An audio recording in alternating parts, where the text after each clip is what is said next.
Hi everyone, welcome to Imagining a Future World with Sentient AIs. I think the tone of this presentation is going to be a little bit different from what we've been hearing so far.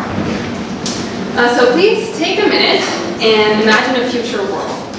In this future world, humans live together with sentient artificial intelligences who have proliferated, so they're everywhere.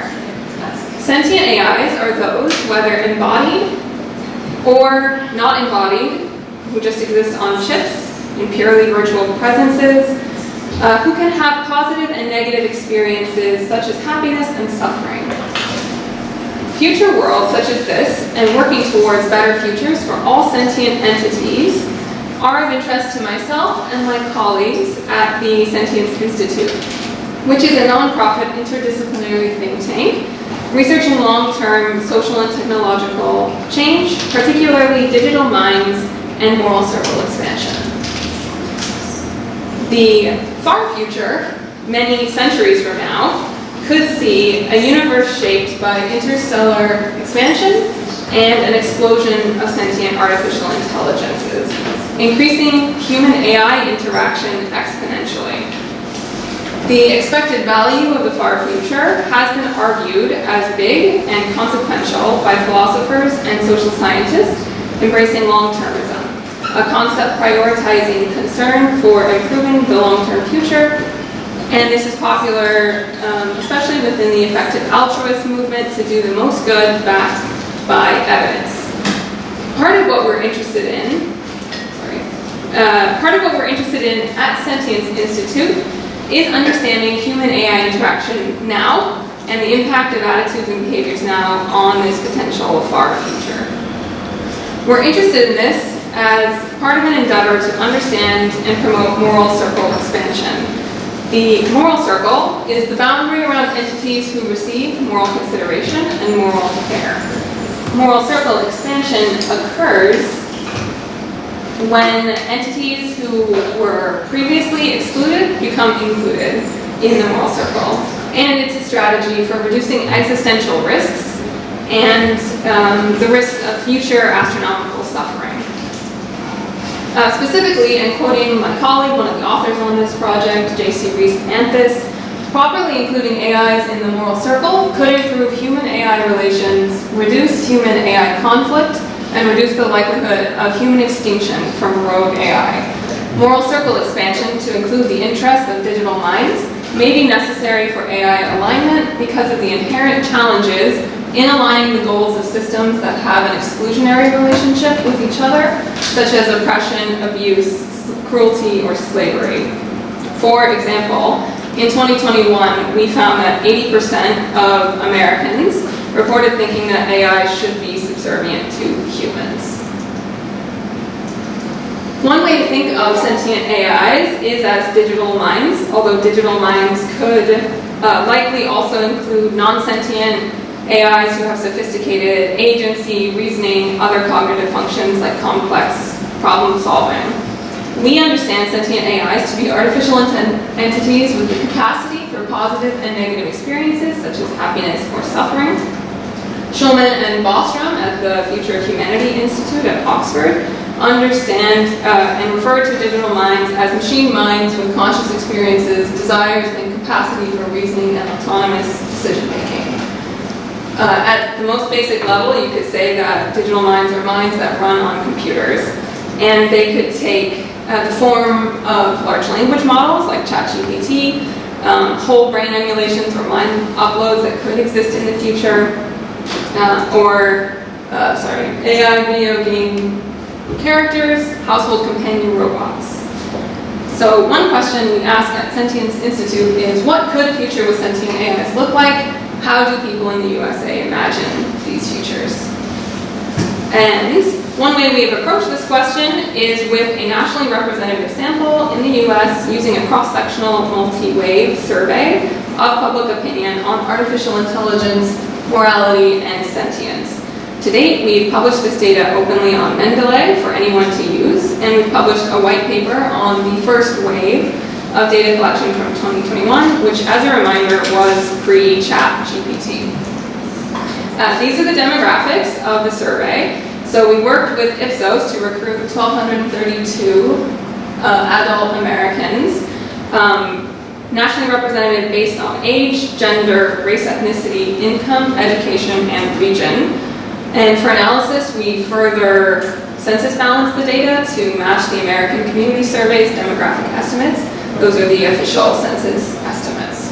So this is 1 to 2% within those census estimates. With the AIM survey, we have several goals. We aim to estimate public opinion on sentient AIs. We aim to track how public opinion changes over time. To do this, we're actually currently analyzing the second wave of data that we collected this past April and May, and we're in the process of collecting data on another survey that's related. It's more about current trends in AI. And we have another goal to make this data open and publicly available for researchers now and in the future to use. The survey is pre-registered and the materials are openly available on the OSF if anyone is interested. In the AIM survey, we ask a range of questions about the moral consideration of sentient AIs, and I hope you can read that, about the social integration of AIs, future forecasts about what might happen in a world with sentient AIs, attitudes towards other non-humans, specifically non-human animals and the environment, and psychological tendencies, which I'll get into in a minute. And today I'm going to focus just on this future forecast section, how people imagine a future world with sentient AIs. So we asked people to imagine a future in which sentient AIs have already been developed and become widespread. Then we asked a few questions presented in random order about this. In this future world, to what extent is it important to reduce the overall percentage of unhappy sentient robots and AIs? Are robots and AIs exploited for their labor? Are robots and AIs treated cruelly?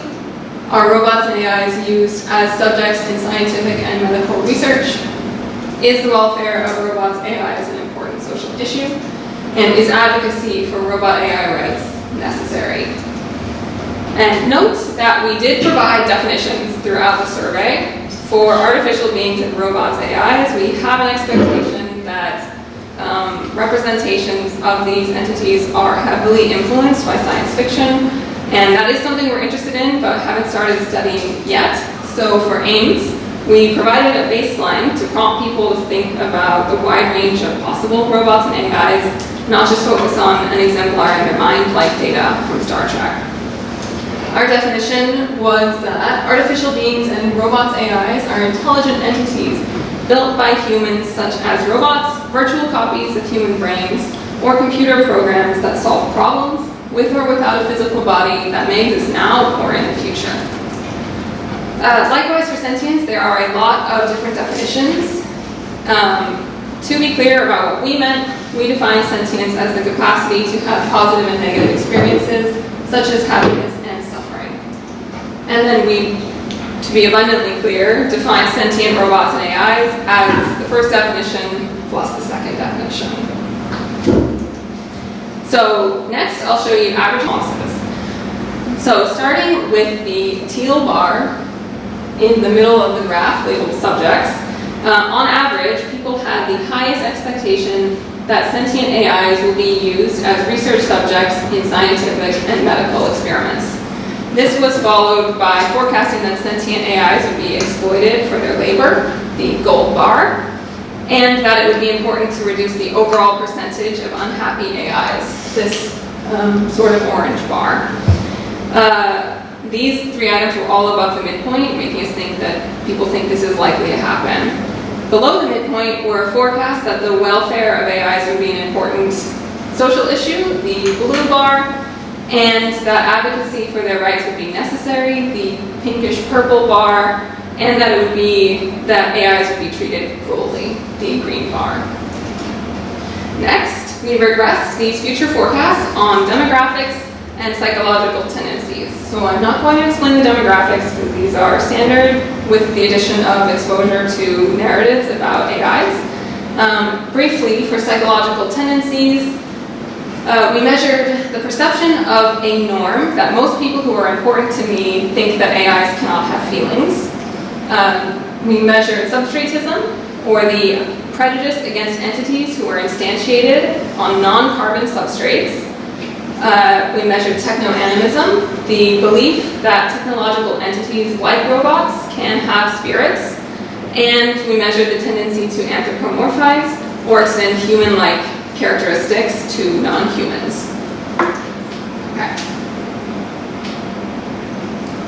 So, we found that forecasting about the importance of reducing the overall percentage of unhappy future AIs was predicted by a left or liberal political orientation, being Hispanic or Latin compared to being white, being vegetarian or having other restrictions on animal products compared to being a meat eater, having more exposure to AI narratives, holding stronger techno-animist beliefs, being less substratist, and having a stronger tendency to anthropomorphize. Those with more exposure to AI narratives, those who perceived a social norm that AIs cannot feel, and those higher in the tendency to anthropomorphize, forecasted labor exploitation would occur to a greater extent. Forecasting increased cruel treatment was predicted by more exposure to AI narratives, perceiving a social norm that AIs cannot feel, holding stronger techno-animist beliefs, and being higher in the tendency to anthropomorphize. More exposure to AI narratives and a higher tendency to anthropomorphize predicted forecasting that AIs in the future would be used as research subjects, and forecasting about the importance of welfare as a social issue was predicted by having a left or liberal political orientation, being Hispanic or Latin compared to white, being vegan compared to being a meat eater, having more exposure to AI narratives, holding stronger techno-animist beliefs, being less substratist, and having a stronger tendency to anthropomorphize. And finally, forecasting about the necessity of advocacy for AI rights in the future was predicted by having a left or liberal political orientation, having more exposure to AI narratives, holding more techno-animist beliefs, being less substratist, and higher in the tendency to anthropomorphize. So to sum all this up, two variables predicted all the forecasts: more exposure to AI narratives and a stronger tendency to anthropomorphize.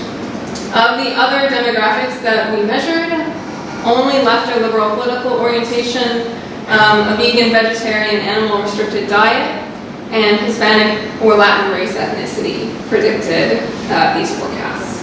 Of the other psychological variables, all were predictive of future forecasts. We also asked people about their current beliefs about AI sentience, finding that in the United States, approximately 18% of people believe that there are existing AIs who are sentient, and about 35% in 2021 believe that AI sentience is possible. So one implication of this work is that understanding how people think about and respond to advanced AI systems now can help us co-create a better future for humans and sentient AIs. And this can be done in helping to design public information campaigns about AI safety, fostering discussions about how sentient AIs might be included in the moral circle, discussing or strategizing about policies to regulate treatment of sentient AIs in the future to prevent things like cruelty, and strategies for fostering harmonious human-AI interaction, thinking about those sorts of things now before this becomes a huge problem later. And one potential future direction is to think about sci-fi narratives more and what sort of influence they have on imagining these future worlds and how we can create these future worlds. And like I mentioned earlier, we're currently analyzing wave 2 of this same survey that was conducted post ChatGPT, so I'm interested and excited to see what happens there. And we're collecting another ongoing right now, collecting more data on another similar supplemental survey. So thank you all for listening, and to our partner institutes and universities, just in case anybody wants to use it, please do. The Ames data is openly available, free to use. And there's a preprint, sign archive on our website. And feel free to contact me or anyone at Sentient Institute.